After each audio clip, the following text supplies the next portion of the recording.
Good evening, everyone. I'm Stephanie Ramos. Thank you so much for streaming with us. This is War with Iran. Tonight, less than 24 hours after President Trump's first address to Americans in the month-long war, tensions are on the rise in the Middle East. President Trump posted a video saying it shows Iran's biggest bridge, quote, tumbling down. He urged the regime to make a deal before it's too late. But Iran showing no signs of backing down, firing missiles into Israel. Tonight, Iran also claims it targeted data centers of Amazon and Oracle, two American companies in the region. Meanwhile, a new emerging threat. Yemen Houthi rebels claimed responsibility for a missile attack against Israel, calling it a joint operation with Iran. All of this, as we've learned, the UN is set to vote tomorrow on using all defensive means to secure passage in the Strait of Hormuz, which Iran has blocked, causing oil prices to surge. There is a lot to get to. First, though, we begin with Rachel Scott at the White House. Tonight, oil prices soaring just hours after President Trump threatened to step up attacks on Iran. The U.S. and Israel carrying out an airstrike near Tehran on the tallest bridge in the Middle East. In this video circulating online, people seen standing nearby seconds before an explosion. President Trump warning much more to follow, saying it is time for Iran to make a deal before it is too late and there is nothing left. We're going to hit them extremely hard over the next 2 to 3 weeks. We're going to bring them back to the Stone Ages where they belong. Iran showing no signs of backing down. An Iranian missile slamming into this neighborhood east of Tel Aviv, seen in video posted on social media. And tonight, Iranian media reports the regime has executed Amir Hossein Hatami, seen here in a photo shared on X by Iran Human Rights.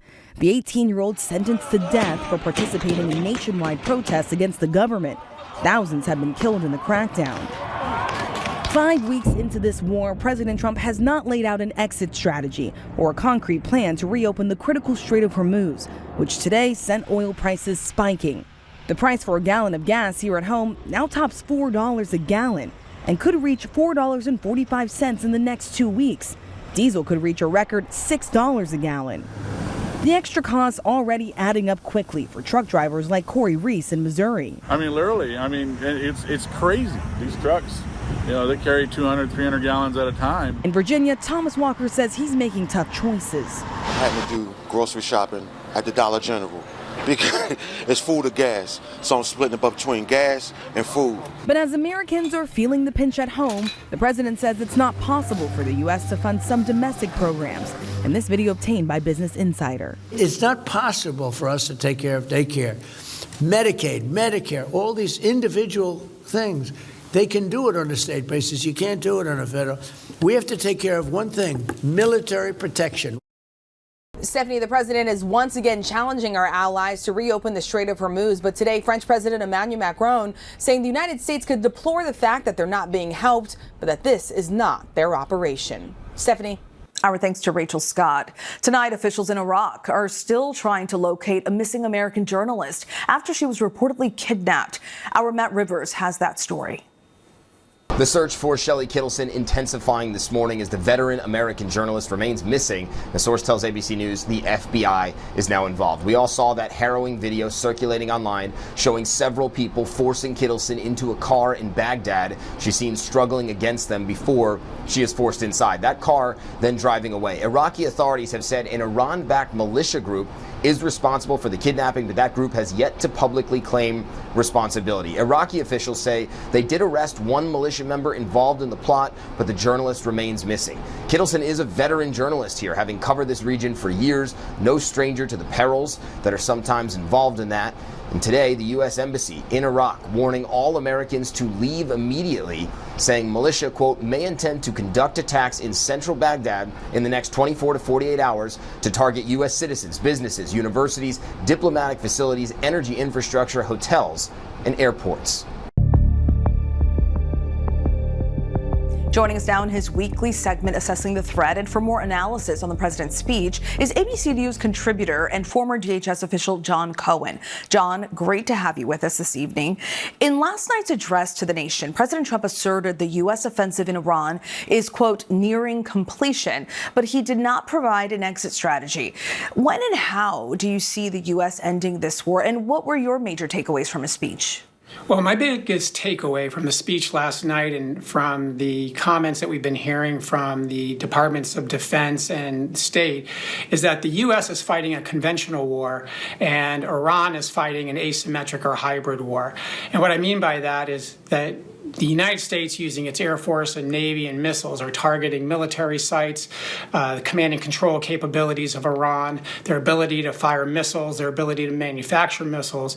And by contrast, Iran is using economic warfare to disrupt the global economy. They're using cyber attacks, information operations, physical attacks, and disruptive techniques to target countries in the region, to target Israel, to target locations in Europe, and even the United States. So the exit strategy of this is complicated because on the one hand, we may meet our objectives from a conventional warfare perspective, but have not degraded Iran's ability to continue to engage in economic and hybrid warfare.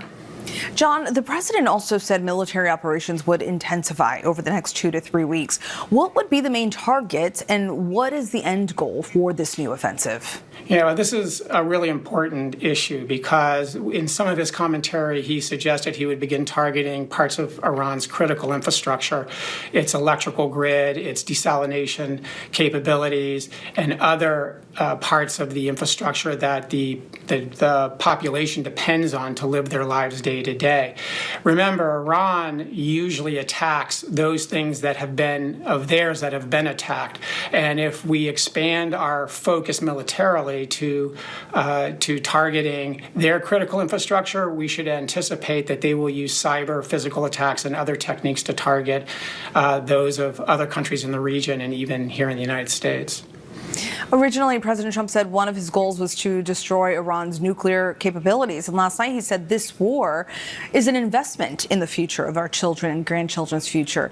What are your thoughts? Is this war creating a safer world for our future generations? Well, look, Iran's been a threat for 47 plus years, and there's a reason why during those 47 years, other presidents have not elected to go full-blown warfare with Iran.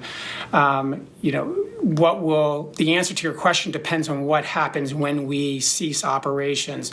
Will a group of IRGC or military personnel take over and create a more hardline government? Will Iran become a failed state? Will Iran continue its attacks on the petrochemical industry and other targets within the region, destabilizing the region? Will we see the region fall into sectarian or religious-based violence or protests in other countries? Will Iran expand its efforts to engage in the physical attacks that they're conducting in Europe right now and bring those attacks to the United States? So it all depends. Ending our military operations is only one part of the puzzle.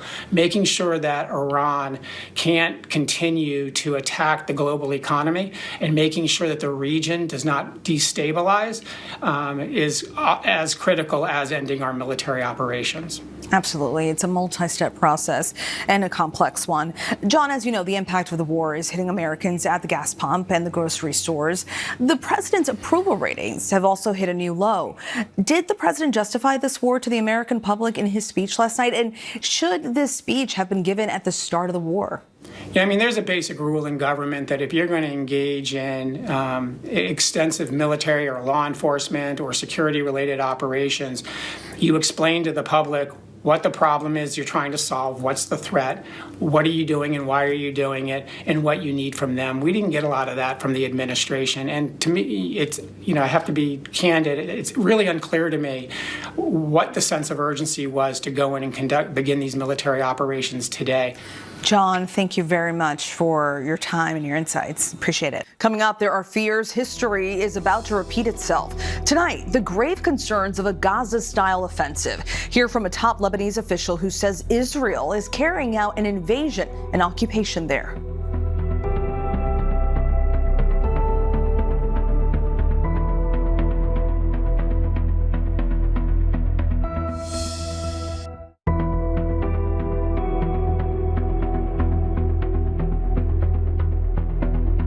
At the end of the day, I think most people, and I can't speak for every senator, there are probably some senators who share the president's view, but by and large, most senators believe that NATO plays an incredibly important role in securing and keeping safe and free the Western Alliance, which it's been doing since the end of World War II. Welcome back. That's Senate Majority Leader John Thune seeming to break with President Trump today. The Republican senator expressed the Senate's continued support for a NATO alliance, despite the president's threat to pull the U.S. out of NATO. ABC News Live first anchor Diane Macedo asked a former U.S. ambassador to NATO about this. President Trump is repeating calls for NATO allies to help patrol the Strait of Hormuz. Do you expect any allies to change their posture on that? Well, there may be some individual allies who do this on a national basis, largely, I think, because of the economic pressure on the global energy prices and so forth. But I certainly don't see NATO as an alliance doing this, and that's largely because the vote at NATO to launch such an alliance operation would need to be full consensus. So today, that would be a vote of 32-0, and I don't think that's in the cards. The president also says he's considering pulling out of NATO, calling the alliance a paper tiger. What's your response to that? Well, first of all, in legal terms, formally withdrawing from the alliance would require the president to go back to the Congress. It's now in law that the Congress gets a vote on departing NATO. So I don't think that's very likely because congressional support for NATO still remains strong. However, in practical terms, the president can do, and maybe already has done, quite severe damage to the alliance because he's attacked the confidence and the credibility of the American commitment to the alliance. And that American commitment and American leadership is the glue that's held NATO together for over 7 decades. So he's already done some damage. What impact would the U.S. pulling out of NATO have, and what are the pros and cons there? Well, the immediate impact is that the United States provides something like 70% of NATO's overall military capability. So the credibility of the alliance, as it tries to deter Russian aggression and tries to secure the economic well-being of Western Europe, would be severely damaged. In practical terms, the president could take steps like removing American civilian and military staff officers inside the NATO headquarters. He could withdraw American troops based in Europe. He could end American participation in NATO exercises, intelligence sharing, and so forth. So there are a number of steps that he could take that would have a practical and almost immediate impact on the alliance.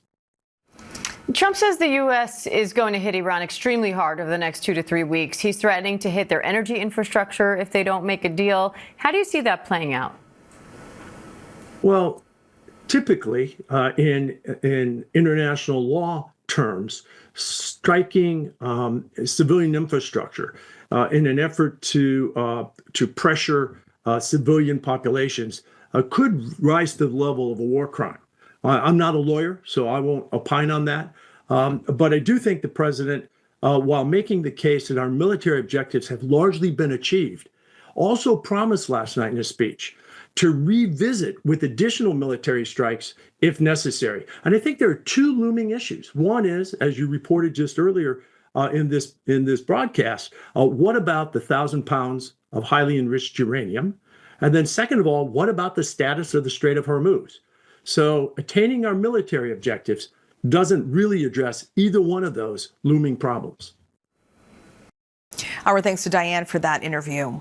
Turning now to Lebanon, where more than 1,300 people have been killed since the start of the war. Tonight, there's growing fear of a Gaza-style offensive by Israeli defense forces who plan to seize more land. Our Selena Wang spoke to a top Lebanese official. Israeli Defense Minister Israel Katz saying the IDF plans to have security control over the entire region up to the Litani River. Katz is also saying more than 600,000 residents of southern Lebanon who've already fled north won't be allowed to return to their homes until the security of northern Israel is ensured. Katz saying all houses and villages near the border in Lebanon will be demolished. Lebanese Minister of Information Paul Morkos joins me now from Beirut with more.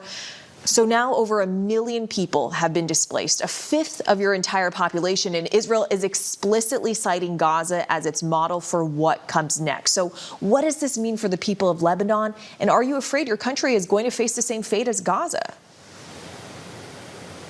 First, thank you, Selena, and thank you for having me.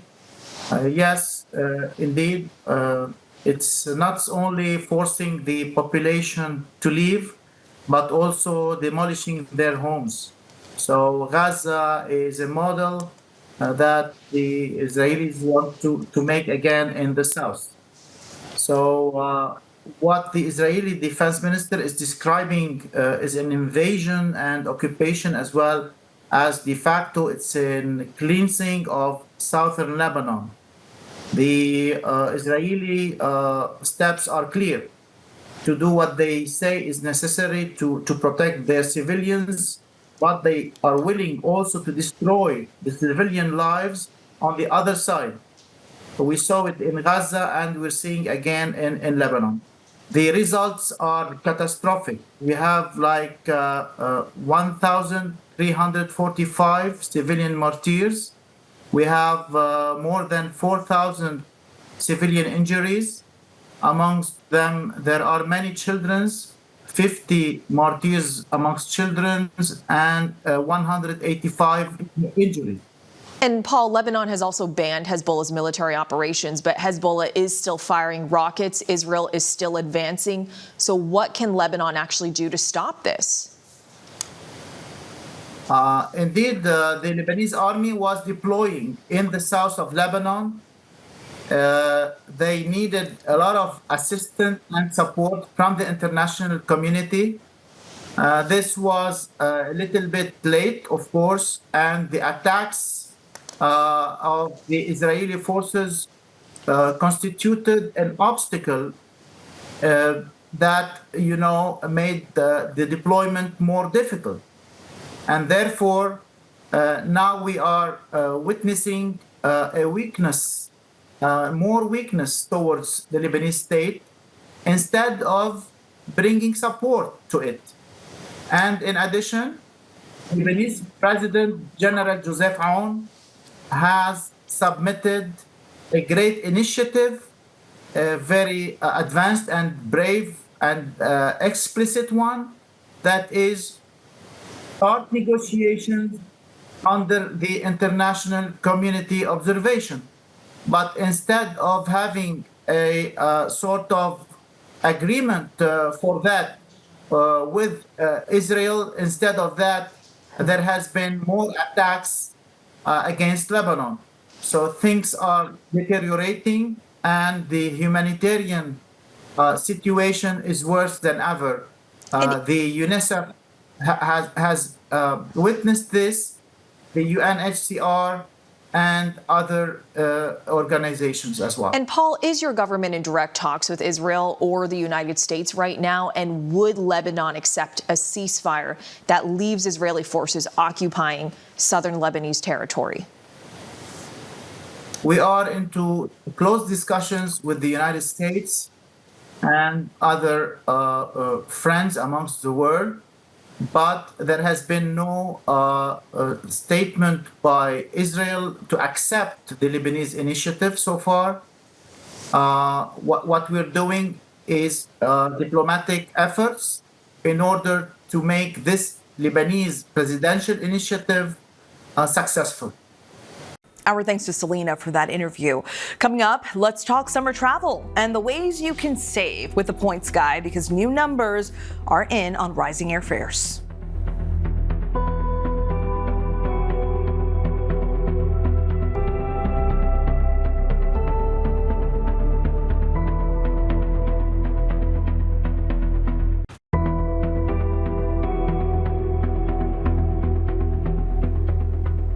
Oil prices surged yet again. We saw more than an 11% spike in oil today. And with higher gas prices also comes rising airfare right before the summer travel months. Some fares are reportedly up as much as 20% compared to this time last year. So for tips on how to save, we asked the Points Guy, founder of the travel site, The Points Guy. So Brian, so many questions on our viewers' minds. First of all, what is the trend when you look at the price of airfare right now? Where are things headed? Well, gasoline has spiked. That almost goes up immediately, but airfare has only gone up about 15%. So there's still a lot to go up, unfortunately. So my tip is book your airfare now. We're going to see a lot more surcharges, and even JetBlue this week announced they're going to be increasing fees as well, like checked baggage. So there's more to come. So I would say lock in prices now. And if this is like a summer trip or a trip for way later in the year, do you think regardless people should go ahead and book their trip? Or if their trip is still several months down the line, do you think they should wait? I would say for everything through now, through the end of summer, September, what we're seeing is August is actually where the deals are. You know, a lot of schools are shifting their school schedules earlier. So if you don't have kids that are going back to school in August, we're seeing August almost 15 to 20% cheaper than July and June. We're also seeing domestic travel go up as well. You know, FIFA World Cup is coming to the U.S. or across North America. So lock it in now, because a lot of flights, especially long haul flights to Asia and Africa, those nonstop flights that avoid the Middle East are getting sold out completely. So I would say err on the side of caution. Don't procrastinate. Don't procrastinate. That is something that's very difficult for people to do. But when it comes to the golden window for booking the trip, I know you said just book as soon as possible, but do you think in general it's 1 month ahead, 2 months ahead, a few weeks ahead, 3 months? So all of the rules that we used to have, the Goldilocks rule, we called it, 4 to 6 weeks in advance for domestic, 3+ for international, that's all out the window. All of the demand everything is changing right now, and fuel prices are going to shoot up. The airlines have said they need to increase fares about 20% more than where they are today to make up for this huge increase. Because remember, as you saw in the jet fuel is rising far more than gasoline. It's much harder to make. So this is going to spiral. So I would lock in airfare now. There are sites like with autopilot.com will actually check for lower prices. So even if you lock in a somewhat high price and the airline drops, you can actually get a credit for the difference. Most people don't do this, but there are AI tools out there now that'll keep checking and automatically apply for credits, and you only pay if they save you money. Our thanks to Selena. That's our show for this half hour. I'm Stephanie Ramos. Stay tuned to ABC News Live for more context and analysis of the day's top stories. Thank you for streaming with us.